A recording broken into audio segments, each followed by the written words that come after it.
Hormuz প্রণালীতে এবার বড় ধরনের বিপর্যয়ে মুখে পড়ল মার্কিন সামরিক বাহিনী।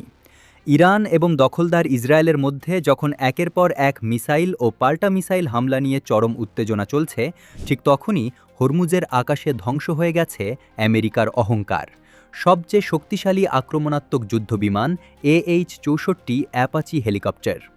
গত সোমবারের এই ঘটনা পুরো মধ্যপ্রাচ্যের সমীকরণ বদলে দিয়েছে। কিন্তু প্রশ্ন হলো, বিশ্বের অন্যতম ভয়ঙ্কর এই হেলিকপ্টারটি কি যান্ত্রিক ত্রুটিতে পড়েছে, নাকি পর্দার আড়ালে এটি ইরানের কোনো নিখুঁত শিকার?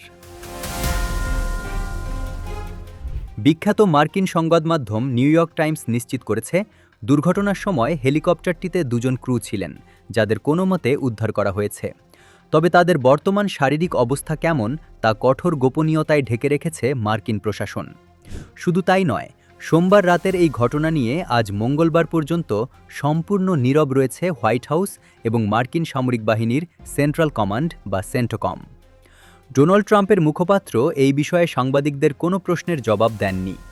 মার্কিন প্রশাসনের এই রহস্যজনক নীরবতায় ইঙ্গিত দিচ্ছে, ঘটনাটি যতটা সাধারণ ভাবা হচ্ছে আসলে তা নয়। এর পেছনে লুকিয়ে আছে বড় কোনো সামরিক ব্যর্থতা বা গোপন সংঘাতের গল্প। এই অঞ্চলে মার্কিন আগ্রাসনের বিরুদ্ধে ইরান দীর্ঘদিন ধরেই শক্ত প্রতিরোধ গড়ে তুলেছে।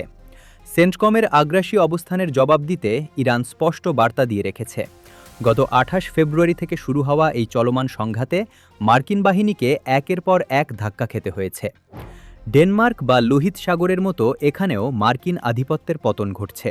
শুধু এই কয়েক মাসেই ইরানের নিখুঁত প্রতিরক্ষার মুখে আমেরিকা প্রায় 30টি অত্যাধুনিক MQ-9 রিপার ড্রোন হারিয়েছে।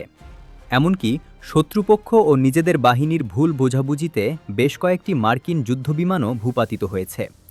এর আগে এপ্রিল মাসেও ইরানের গুলিতে আমেরিকার একটি F-15E স্ট্রাইক ঈগল যুদ্ধবিমান ধ্বংস হয়েছিল। আর এবার আমেরিকার প্রথম সারির আক্রমণাত্মক অস্ত্র হেলফায়ার ক্ষেপণাস্ত্রে সজ্জিত অ্যাপাচি হেলিকপ্টার হারানোর মধ্য দিয়ে ট্রাম্প প্রশাসনের মধ্যপ্রাচ্য নীতি বড় ধরনের ধাক্কা খেল। আমেরিকা এই এলাকায় প্রজেক্ট ফ্রিডম নামে একটি স্বল্পস্থায়ী অভিযান চালু করে ইরানের ওপর পাল্টা অবরোধ দেওয়ার চেষ্টা করছিল। এমনকি মার্কিন নৌবাহিনী জোরপূর্বক ইরানের দিকে যাত্রারত বেশ কিছু তেলবাহী ট্যাঙ্কার ও বাণিজ্যিক জাহাজকে বাধা দেয়, যার মধ্যে সর্বশেষ ছিল পালাউয়ের পতাকাবাহী একটি তেলবাহী জাহাজ। এই চরম উত্তেজনার মধ্যেই মার্কিন অ্যাপাচি হেলিকপ্টারগুলো ইরানের নিয়ন্ত্রিত দ্বীপ এবং ভূখণ্ডের একেবারে কাছাকাছি গিয়ে উস্কানিমূলক টহল দিচ্ছিল।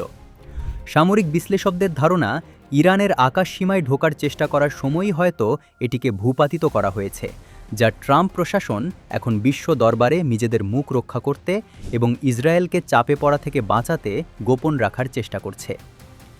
আমেরিকার এই নীরবতা কতদিন বজায় থাকে আর ইরান এই বিষয়ে কোনো আনুষ্ঠানিক ঘোষণা দেয় কিনা, সেটাই এখন দেখার বিষয়।